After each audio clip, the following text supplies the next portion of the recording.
going really well so far.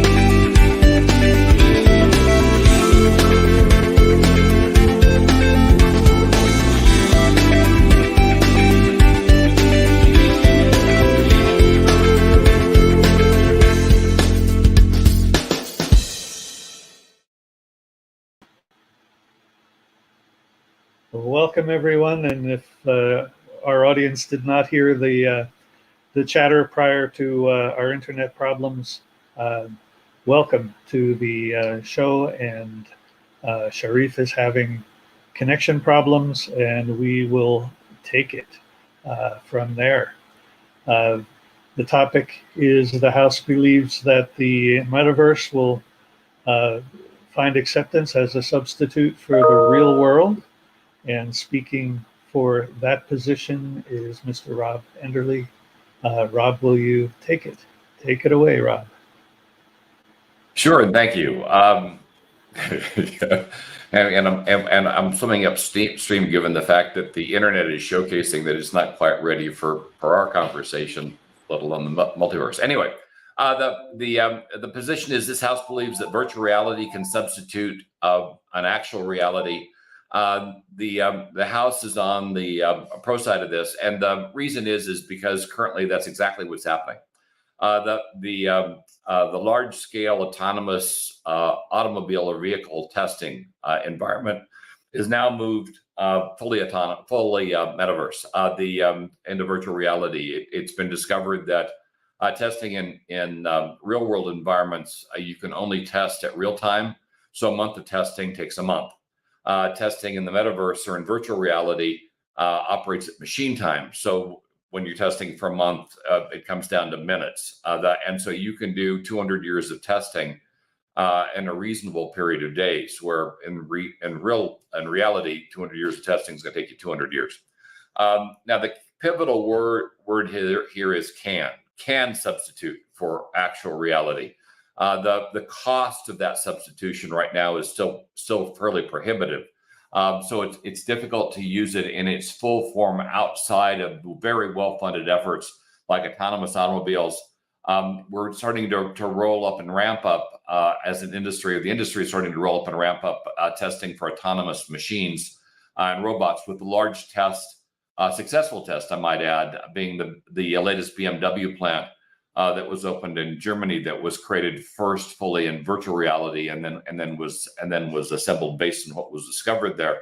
And by using virtual reality, they were able to determine hazards that could put human workers at risk, and problems that might have resulted in expensive crashes and damage using the virtual world. So no actual people were hurt, and no systems were physically damaged. Where much of the virtual reality proof points exist, though, is in military. The military has been using virtual reality testing, training, and simulation since the 1990s, and so some of the capabilities that governments like the United States government had back then, using technology out of Silicon Graphics, were pretty amazing. While this was before my time as Prime Minister, I did get a chance to go in and view some of those simulations where they used a predecessor to video walls, which is the technology that's being used or being brought in today, both for military training and for the creation of movies. They use projection, but even so, they could place you in a realistic battlefield scenario and allow you as a soldier or commander to interact much like you would in the real world. And once again, even though full-on military training in the field is relatively safe, still every year we have a number of accidents during training where people are injured and killed.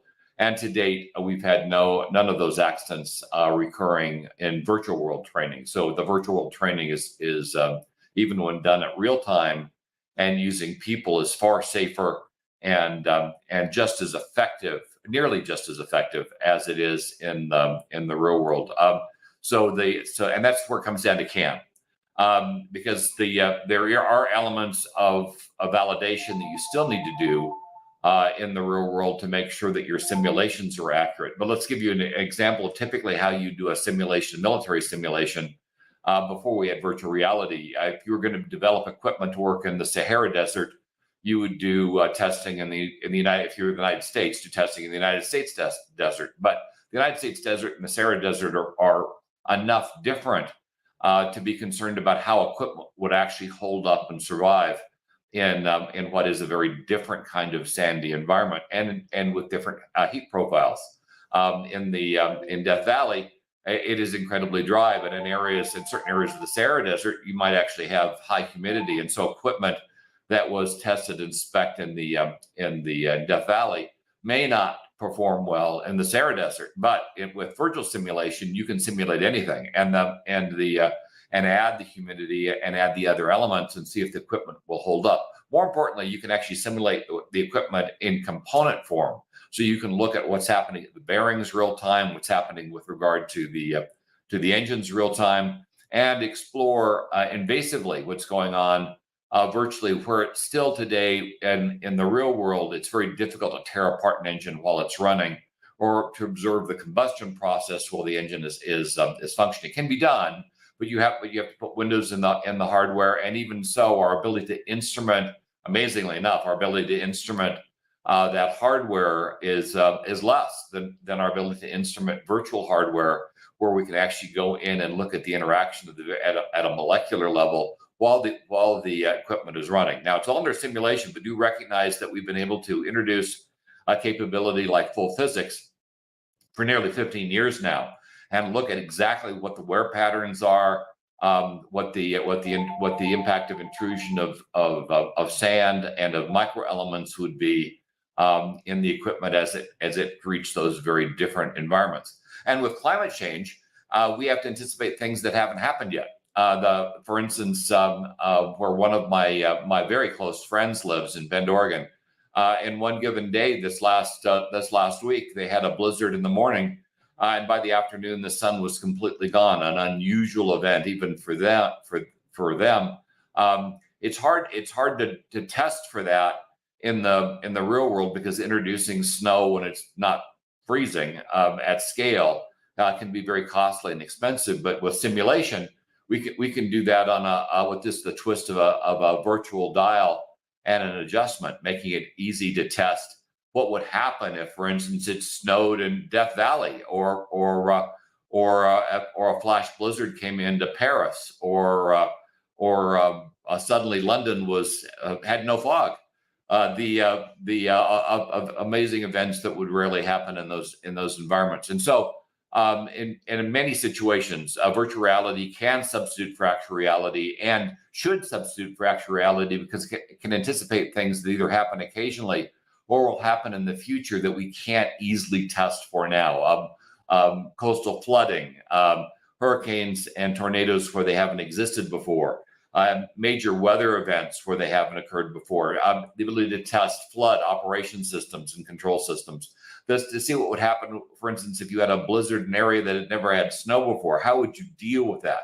You can deal with that in simulation. We're dealing with that in real life would be problematic, expensive, and probably wouldn't even be representative of the actual event, because you'd have to do it in a different location due to the cost.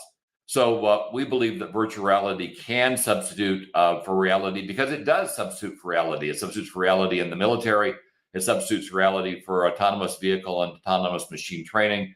And it substitutes for reality in advanced EMT training for disasters that have occurred and may occur in the future.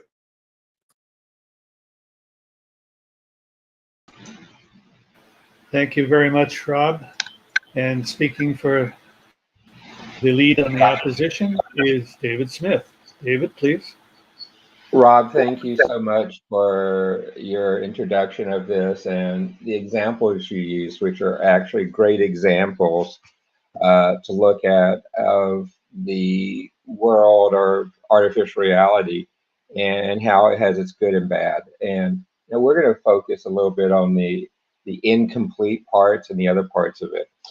Just like the challenges we had with starting today, our technology is still not ready to fully let virtual reality, artificial reality replace real reality.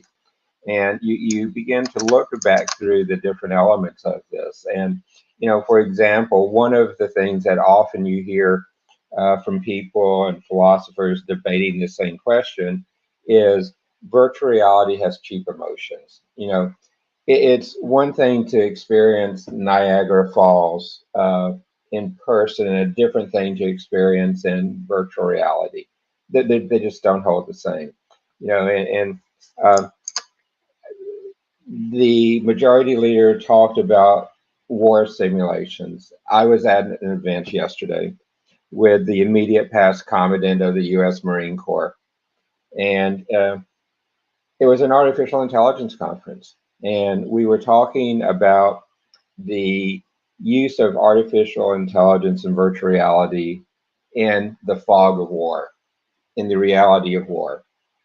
And he says, today, nothing in artificial reality comes close.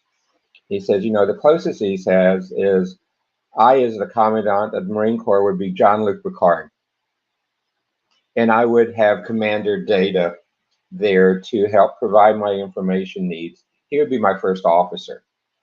But then we'd have a holodeck. And the holodeck is the epitome of virtual reality to him. But he says, here's the challenges with a holodeck. Where's the logistic chain for the holodeck? Gee, many of the soldiers, not in the Marine Corps, but in the regular military, are conscripts. They don't buy into the versions of virtual reality that we have. And we're seeing this today in the Ukraine with Russia's use of conscripts, and how a artificial reality of the Ukraine war driven by conscripts never would work. And it went on and on as we began to look at this. And, you begin to see the pieces come together. Virtual reality can take us places we never can go, but also it will never let us experience the real places where we never can go in a way that satisfies our human emotions. I'm really reminded of some of the games and things there. You look at The Matrix, you look at Ready Player One, and many others. But there is a great quote from Groucho Marx on Ready Player One. I'm not crazy about reality, but it's the only place I can get a decent meal. Well, the one place where we really see that the virtual environment, the augmented reality world, will never replace is the physical side of being a human. I'm sorry, a meal that I eat in virtual reality is not going to satisfy my body. The shower I take in virtual reality isn't going to wash my body. The doctor I go to in virtual reality isn't going to be able to reset a broken bone in my body. I could keep on going, but the reality is we as humans, we as physical bodies, have not been able to, in our views of virtual reality, transcend ourselves as a physical human body who has needs, who has the ability to have to feed ourselves, to repair ourselves and others. And, virtual reality, I love it as an entertainment medium. I love it as a way to help me work more effectively. We see that. The other place, though, and before COVID, I actually would take more of the government side, the majority side on this one. I think that virtual reality, augmented reality is a great way to do a lot of business. But time and time at the conferences I've been attending in person, at the speeches I've given in person, I've heard not once, not 10 times, not 100 times, but 1,000 times. Isn't it good to be back in person? Isn't it good to have the feel of interacting with humans, not through an electronic screen, not through an augmented reality, not through virtual reality? And so COVID, to me, even more than many ways, has convinced me that if we go back and look at the proposition of our debate here, that the House believes that virtual reality can substitute for actual reality. The experiences we've had living through COVID the experiences we've had with replacing human-on-human contact with digital contact just doesn't meet the needs that we see. And so while the opposition side of the House believes that virtual reality and augmented reality has a great place in our future, we do not believe that it can replace the concept of a human and human touch, human interaction, and yes, the needs to take care of the demands and needs of our human body. So with that, let's go back to the majority. Thank you, David. Marshall, you're speaking for the government, is that correct? I am. Could you just please repeat the proposition before the House? Yes, one moment. I'll get the exact words here. I've got it. This House believes that virtual reality can substitute for actual reality. Thank you. All right. So, on behalf of the House, and as the Minister of Virtual Reality for the House in this small duchy of ours, and not comparing ourselves to the wonderful United States of America and the rest of the world and the EU, for the developing world and for the rest of us, I think there is a definite advantage of using virtual reality to replace real reality under certain circumstances. I believe the proposition before the House is not that we're going to eat through virtual reality, as the opposition has suggested, nor are we going to walk around in virtual reality per se, or do we need to play games? Games are done in virtual reality, but we have actual proof that virtual reality works in the for real world composition and safety, as our esteemed leader of the Parliament has described. I can give you a personal example of that. We have the only constant torque, constant pressure, constant temperature engine in the world that generates from any type of greenhouse gas emission a low emitting carbon footprint. That's zero emissions to 18 parts per million of NOx. And around the world, and especially in our duchy, everyone's breathing above 400 parts per million of NOx. So that engine, before we actually tested it in the real world, we used virtual reality to run component testing and other testing functions. That's the first thing that we did, because it's expensive to run these physical tests and build the engines. So there is both a financial risk and a outcome risk that needs to be measured and attenuated, which I believe the honorable opposition has actually addressed and said that that's a good idea. And based upon the premise of the question today, we believe that on the government side that we need to implement these systems. We've done it physically in our labs, and then when we did physical component testing, it actually turned out that it was correct, that the data was correct, that everything was correct, and the engine performed as expected. That's not always the case.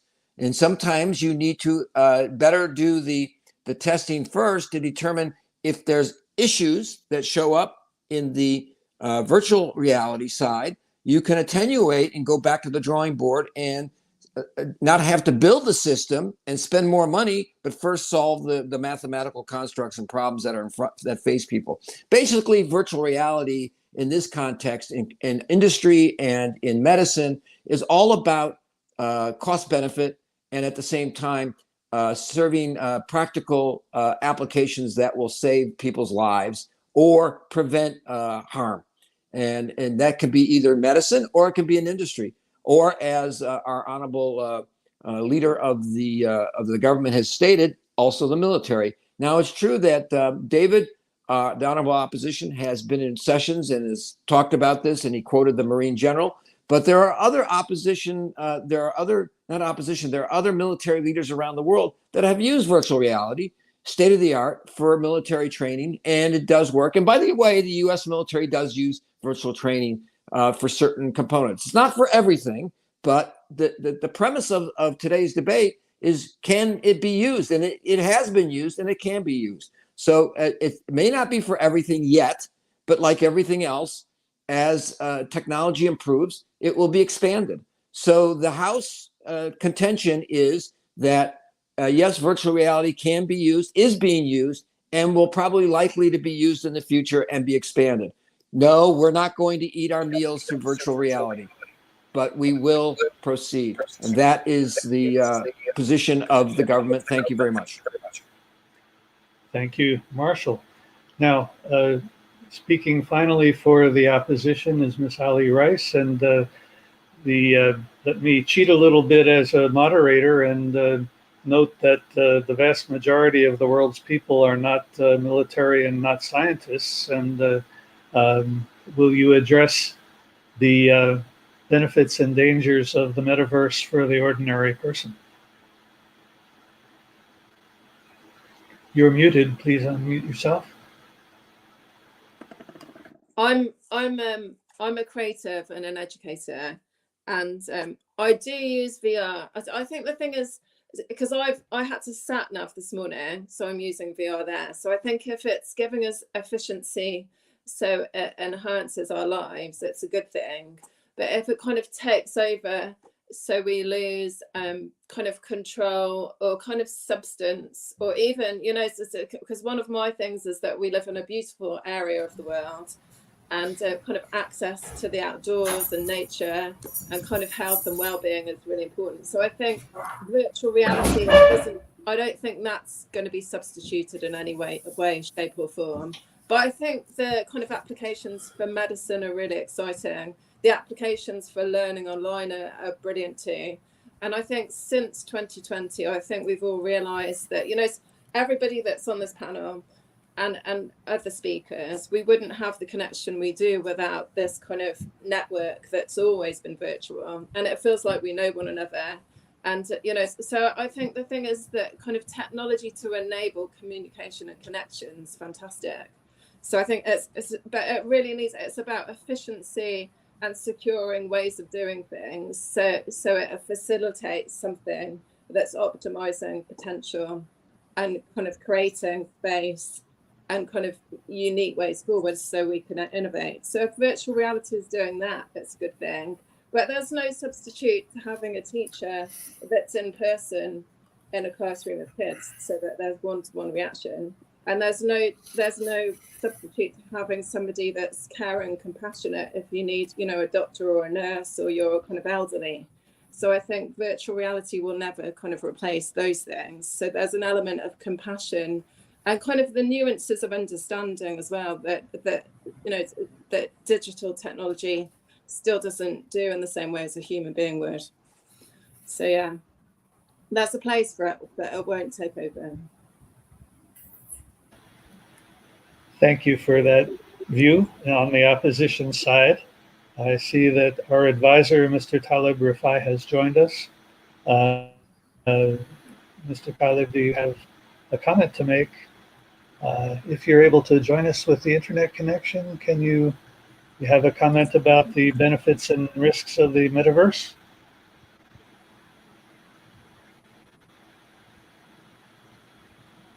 We do not hear Mr. Talib. So we have a lot of time remaining, so I think we should have a final position statement / rebuttal from both sides. Rob Enderle, please, for the government side. Actually, the opposition typically goes first, and then I. Okay, it's been a long time for me since debate class. David, you're on. Well, thank you so much, Fred, and thank you so much for the opportunity to debate this topic again, which is an important one as we actually look forward, because it helps set the place of the fact that technology is a tool, and technology continues to be a fantastic tool for our country to use. And it's a fantastic tool for our citizens to position themselves better. But we can begin to see the challenges of it. We see the fact that if you look at the area around Malaysia and that today, that whole area of Cambodia, Indonesia, Malaysia is under a tremendous internet problem today. not just one community, but those whole areas. And on the internet outage map, it's solid red for that entire part of the world. So as we look at how technology and virtual reality plays, that type of outages would cause us problems. And replacing the physical world with it, this is an indication of some of the challenges which we would have. You begin to also understand the other elements in there and how we look at how it cannot actually match the reality that we can go to there. We can see places where it's easy to sell it, but I'm going to go back to the things. There are some events that virtual reality simply cannot and never be able to replace. And I know some of my kids and stuff, they love to play games all night long. And they create their own metaverse. They create their own environment. They create their own reality. But on the other hand, they have to sleep. They have to eat. And, what's interesting, every place, Ready Player One, The Matrix, all the different incantations of it, that's what's missing when you see it in the movies. You don't see the physical side. You don't see the virtual reality sleeping. You don't see it eating. You don't see it going to the doctor. You don't see the other elements that make up and how we can sustain or really alleviate the physiology needs of our body. It will always be an element of actual reality in our own lives that we need to sustain ourselves. And no matter how good the digital technology gets, that's going to be a reality going forward. And it's one that is there. Now, am I looking forward to the time when I can have my own holodeck and be able to do it? Yes. 20 years ago, 25 years ago, experienced early stages of virtual reality more advanced than many today with walk-in virtual caves. Neat environment, but you could only spend so long in them too because of how it captured you in a way that was unimaginable.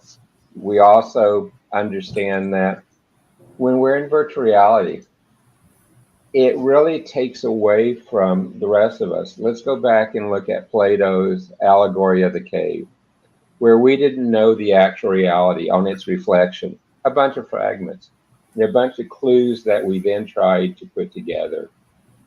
Reality is actually captured by specialized organic structures. It's converted into electrical signals and interpreted through our brains. And every step of this process is key to what we as humans are, how we perceive reality. And the virtual reality begins to deal with our five senses, but it is not good with all the five senses. But I can begin to adapt the senses, but the physical reality of the body is where artificial reality fails. And the opposition believes that even though artificial reality will have a large impact on our country, it will have a large impact on our education, our jobs, even the way we see ourselves. But artificial reality in no way can replace reality.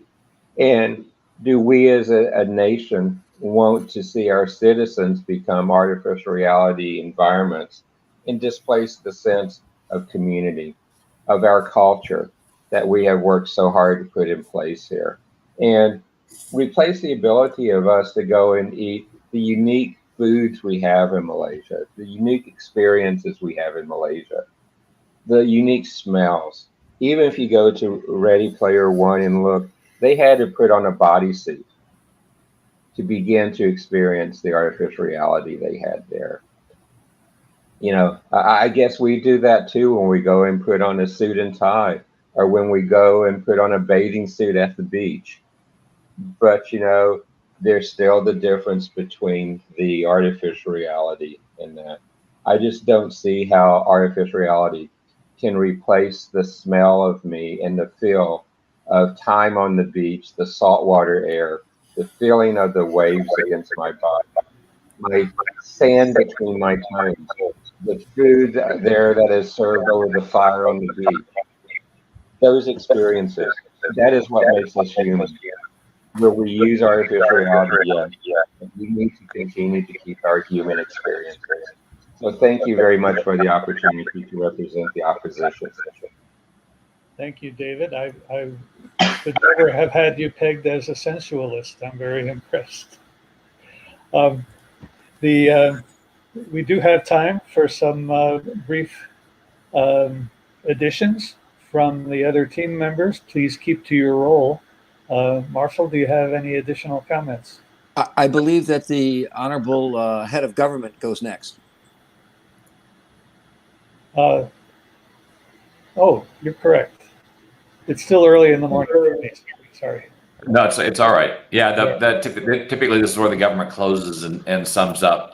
The House believes that virtual reality can substitute an actual reality. The technology is a tool. And like any tool, you can use it for things it's good at. You can use it for things it's not good at. The government agrees with the opposition that virtual reality is not yet capable of doing everything.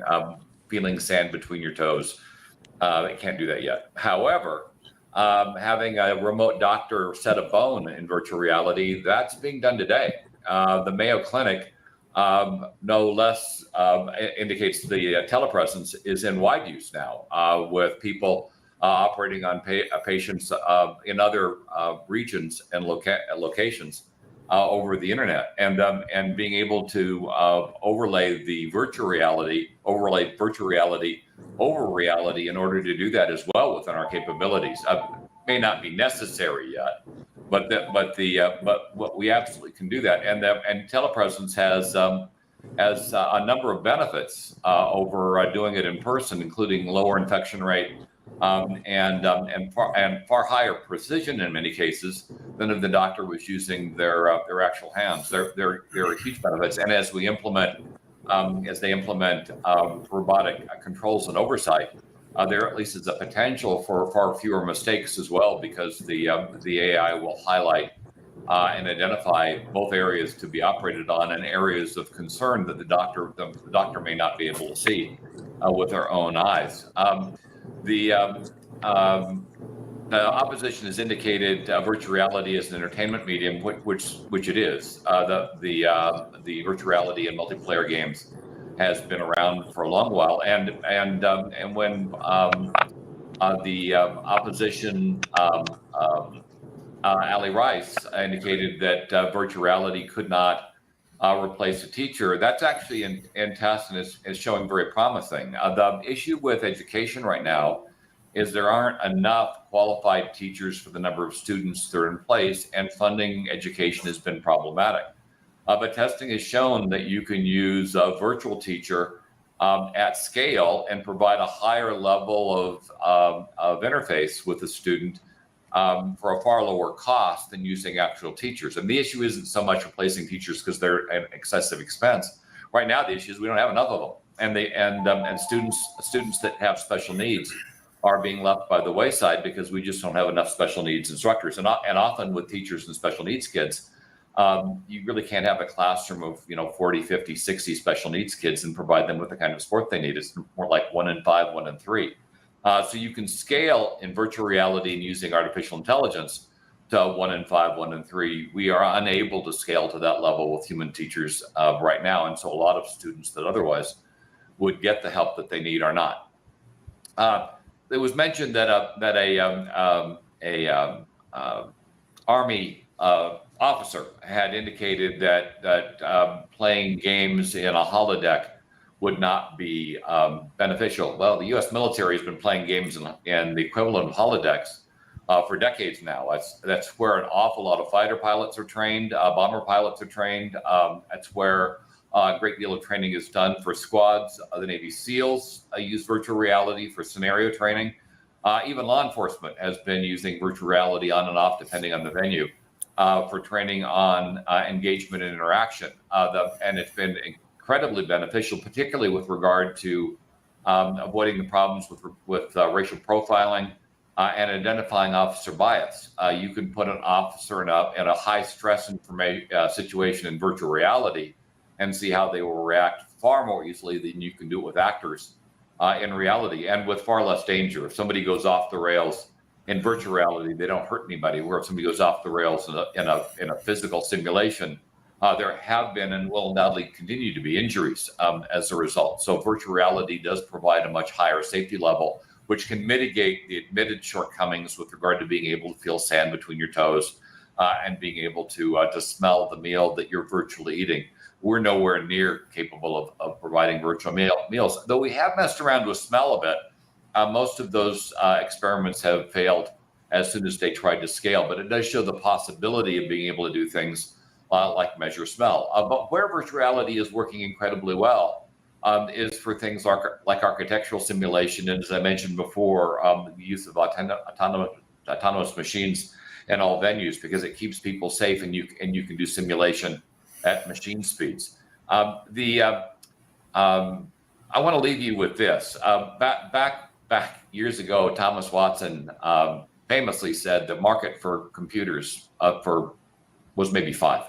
The world was only going to need 5 computers, and that was it. And Olson out of DEC no longer exists, also indicated that there really was no market for a personal computer, yet today every one of us has one of the personal computer in our pocket. We call it a smartphone. So we should be careful about making predictions about what technology can and cannot do in the future. Where we are right now is not where we're going to be in 10, 20, and 30 years. And we are already exploring the ability with prosthetics to hardwire into the human mind and be able to do things like replace eyes, arms, and limbs. And once you figure out how to interface with the human mind, then you can do full submersion in emulation and create that virtual world where you can feel the sand in your toes, the wind in your face, and smell the steak that you're seeing in front of you. And that's when we go to full matrix. But right now, estimates probably we won't get there until 2040 from a technology standpoint, and overcoming the metaphysical aspects of the technology will probably take longer. Because there certainly will be very real medical concerns. But recognize that Elon Musk, of all people, is already experimenting with a brain grid for brain interfaces that could allow for that interface and allow for that interface to happen in real time. They're in tests now, so that would imply the technology is going to be ready in 2030. I'm not a huge fan of that approach, because putting metal in on a brain that is inherently less sturdy than the metal you're placing in it could have risks, will undoubtedly have risks that we have not yet anticipated. But the science will allow us to move forward and do that level of simulation going forward. So the House believes that virtual reality can substitute for actual reality. The House knows that it is being substituted for actual reality at scale for autonomous machine training and testing, for architectural creation and walkthroughs, and in the military for large-scale and small-scale military simulation, both for the creation of weapons and for the training of officers and operators. And if you ever want to see it in full use in production, I challenge you to go to any one of the military mechanical simulators for tanks, aircraft, bombers, and once in that simulator, try to separate yourself from the virtual world. Given those simulators are fully articulated, and you do feel gravity, you do feel the dives, you do feel the jerks, you do feel the bullets hitting your fuselage, even though no planes were actually hurt in the test. Virtual reality is being used to replace actual reality today, just not for everything, but everything is coming. The government rests. Thank you, Rob. We do have time for an additional 2 minutes from the other team members. Ali, could you give us 2 minutes of additional comments if you have them, and please stick to your assigned role.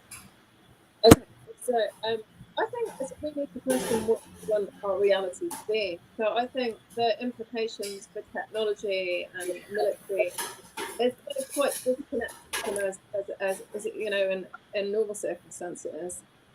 But I think I just think what kind of reality do we want for the future of our kids? You know, because I know that our children. My son's doing his A levels at the moment. He types all of his assignments, and they're you know, so everything's much more efficient than it would have been if it was done. But he's creative, you know, he's a creative, and he's creating things that are unique to him, not because there's a machine or artificial intelligence making choices. And I think everyone wants a level of autonomy that doesn't come if everything's automated and taken out of our hands. So I think, you know, and obviously in the work world, by the time my children are in the workforce, sorry, there's lots of background noise coming from somewhere.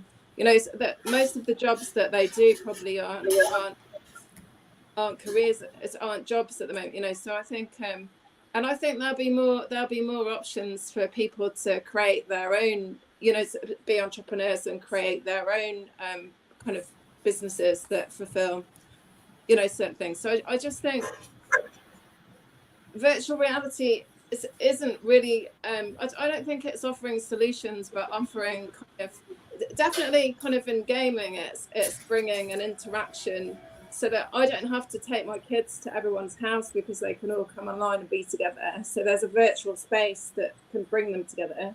So I just think that we have to kind of preserve the reality and the natural world that we know. Otherwise, we're in danger of losing it, and you know, and the, you know, the beauty that comes with it. So I think those kind of the soft skills and you know, the things, the ambient things that really are important to me. And virtual reality doesn't give you those, I don't think. From my experience of virtuality, there's a sense of disorientation that you know, and you lose your orientation in virtual reality. Okay.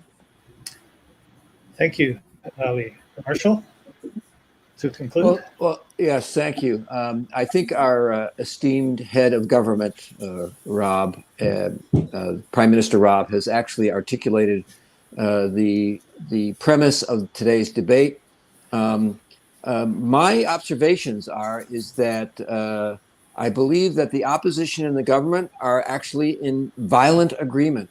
That's what I would call it, in which we understand that virtual reality is usable, is being used, as we've demonstrated, both in many disciplines, medicine, military, industry, in those different areas. But in addition to that, it's also true, as the Right Honorable Ali from the opposition has pointed out, along with her leader, David, that there are uses that just are not reproducible in the real world. As the Honorable Head of Government, Rob, pointed out, yes, education in the area of education during the pandemic around the world, we've seen the deployment of virtual reality or remote learning systems. And the jury, I think, is still out there. In certain cases, it's important to use it. In certain cases, it doesn't work. I still think, like the opposition says, you know, you still want that real live experience of the sand between your toes, the waves on your body, the sun beating down on your and tanning your body if you need that, or I would recommend if you need that, to just get some SPF 50 on your body. But in addition to that, I think teaching children and interacting with children is important to have that human interconnect, even though virtual reality can help. And as the Prime Minister pointed out, we have a lack of teachers around the world. We need more teachers, and we can't have our children being at a disadvantage. So that's where virtual reality may come in and help. Now, one other thing on this, and then I'll sign off, is that in the real world,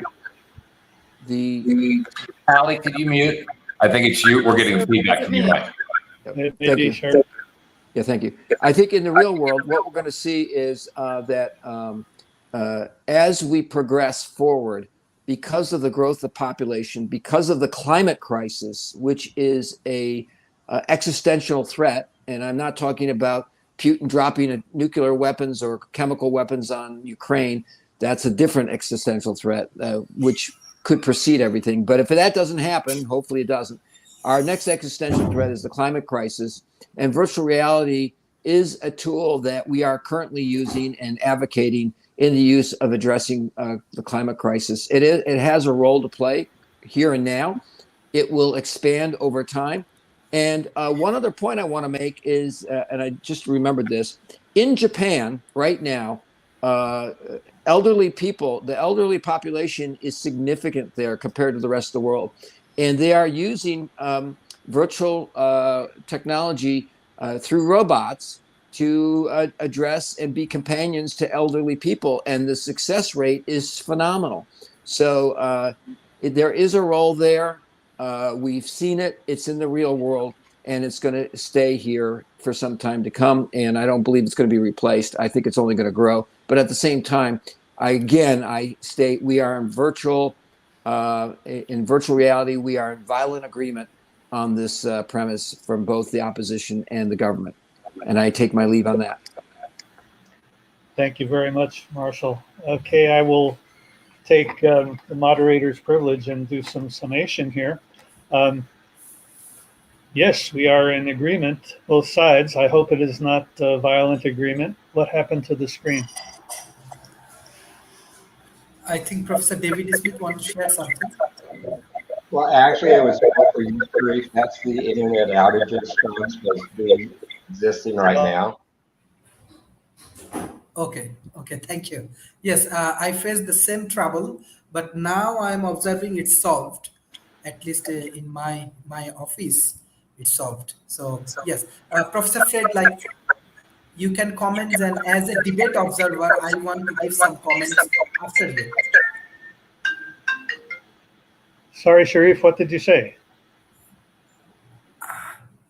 Okay, Professor, like I want to share some views, especially debate strategy developments after your discussion as a observer, as an analyst for today's debate, because you are moderator. Our agreement seems to be that the metaverse is appropriate and even superior for some people in some situations, and largely that has been for science, engineering, and military. Marshall at the end brought up the idea of care robots for the elderly in Japan. And again, in terms of appropriateness for some people in some situations, the acceptance of these robots is highly culture specific. I happened to be in China when the news items about the elder care robots in Japan appeared in the press, and the Chinese were generally horrified because in China it is the duty of family members to take care of the elderly, and that cultural imperative persists, even though after some generations of the one-child policy, it is become even very much more difficult for a Chinese youngster who might be geographically distant from the parents to take care of the parents. Yes, we have the danger of game addiction and so forth. Could be even more severe with the metaverse than it is with the current generation of computer games.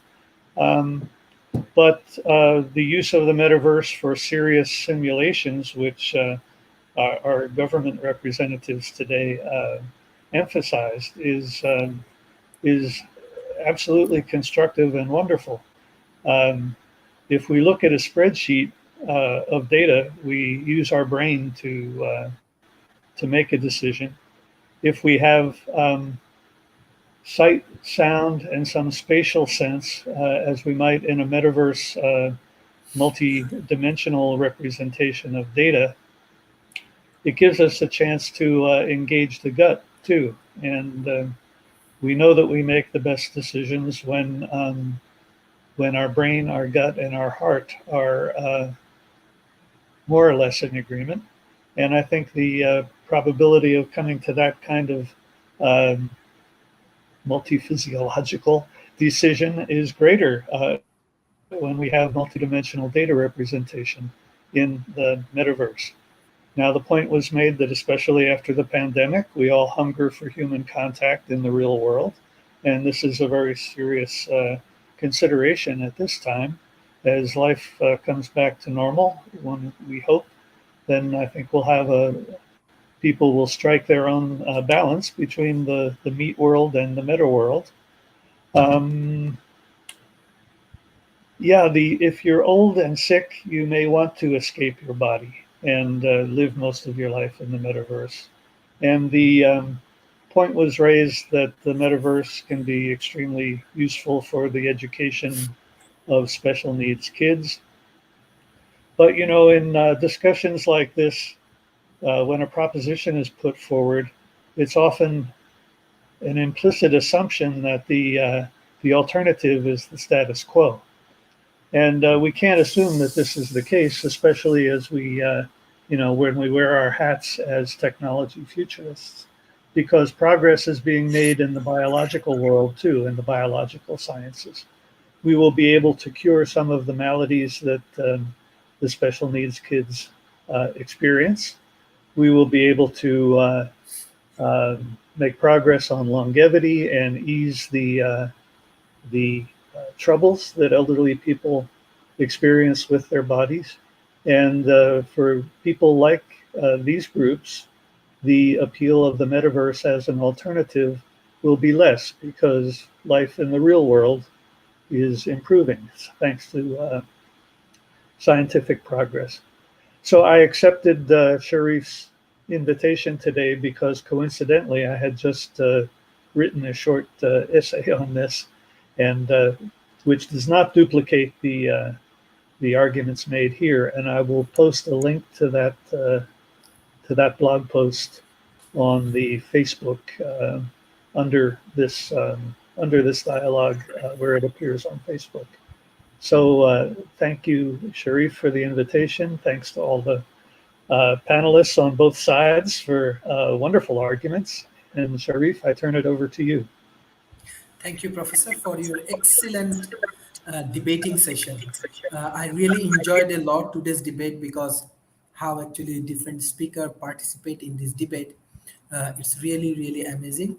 And from my personal experience, yes, from my student life, I attend a lot of debate competition, including World University Debating Championship, Oxford Ivy, Cambridge Ivy, and we had experience to involved with a lot of debating communities.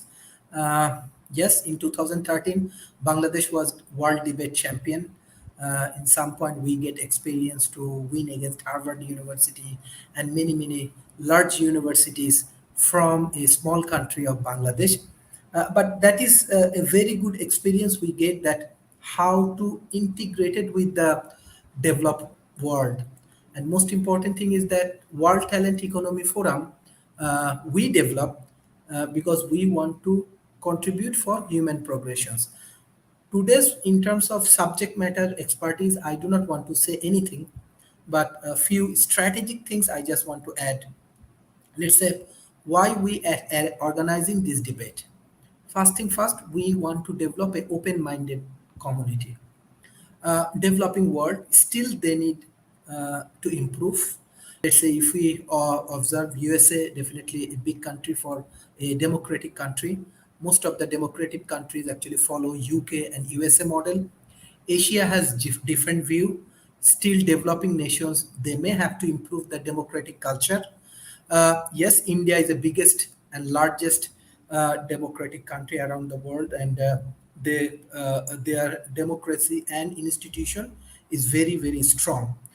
So first thing first, for organizing this debate, our major objective, we want to see the real scenario from the tech industries. That's why all of our debate actually we organize based on technology. Because previously, as a developing nations people and representative, I'm observing why we utilizing technology. This is not clear. I work with many policy makers from the developing world. Even they do not understand or what they are doing why they are doing, what the best and strategic way to apply any kind of industrial applications. I think previously our speaker, you attend few of our sessions, and I invite developing nations policymakers. This is huge gap. So how we can minimize this gap? We can minimize this gap through debate, because from the debate, different pros and cons actually we get, and from these pros and cons, we can understand what is the real and good strategy for us. So I request all of the developing nations representative, those who are partner for World Talent Economy Forum. You already know World Talent Economy Forum, we are contributing in Malaysia through largest universities and mosque and NGOs. Singapore, we are working with leadership development institutions. India, Bangladesh, Pakistan, Sri Lanka, Nepal, Bhutan. These are the countries we are contributing a lot, not only through this debating, open dialogue, but also through our different kind of action. I just want to share today, we are launching agricultural and healthcare projects in India. So what we learn from the debate, what we understand from this open dialogue, in real world, exactly we trying to apply it. Some point we fail, some point we win. So that's why we need more dialogue, more collaborations, more partnership. One good news I want to share, because these contributions not only from my side, it's actually achievement of all of our fellows, those who continuously support World Talent Economy Forum. Yesterday, one of the largest foundations, Venn Foundation, uh, they're one of the largest corporation. Already they are launching electric vehicles business and investment in USA. They actually select World Talent Economy Forum for our excellent contribution in the developing world, especially in Asia Pacific. I'm not happy like what we are getting from these things, but I'm very, very happy we at least get a trustworthy relationship from the developing world, from the developed world. And that is the achievement of this open dialogue and debating. We want more debate. We want more constructive discussion. Want more of your involvement through World Talent Economy Forum. Uh, I just want to ensure in Asia Pacific, at least 10 million people engaging with World Talent Economy Forum, the leaders, politicians, corporations, foundations, trustees, NGOs, uh, even media, everyone right now they are believe in that way, that how World Talent Economy Forum organizing their work, this is the future, and we get lot of support from the grassroots level people. This is your time. I know Professor Fred, Professor David Smith, Madam Ali Rice, Marshall, Mr. Marshall, Professor Rob, you have excellent credibility. So I want more of your involvement through debate, through open dialogue, through organizational collaboration, and I can ensure uh, this initiative will be best approach in the developing world. And through this process, uh, I want to say that we will change millions of people's life. And I just want to share these things with billions of dollar asset, with lot of donations, with lot of things, all of the big corporations and big NGO, what they fail to do with our limited, very, very limited capacity, and very good contribution of these debaters, the open-minded people, we are changing a lot. So the global community, I request, please, we need support, because we are getting many young people. We need to train them. We are getting many sick people. We need hospital for them. We have many policy maker institution, but we need proper research and innovation lab for them. So hopefully this is the start, that we are getting recognized by many government. But I'm sure through this kind of debate, soon we can develop some real project, and we will make a real progression for humanity. And the audience, especially, I know that we have 20,000 audience, those who regularly support our World Talent Economy Forum. I request everyone, please bring some very good case study. We have excellent panelists, excellent speakers, excellent thinker, corporate person. They may help you more, but we need some documentations and real case studies from your communities, and we can work for each other. So thank you.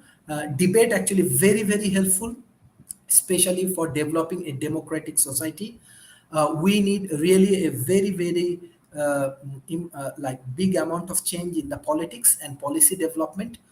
So we want to invite more politicians in our debate. Already we are discussing with different countries' parliament. Maybe from next session in our debate, we will get some real politicians, and with our expert fellows and real politicians, maybe we can develop a new methods for democratic culture and democratic activities. Thank you everyone for your excellent debate. I was debate champion, and trust me, how you contributing, you are world class, and your contribution I want to see in the real parliament.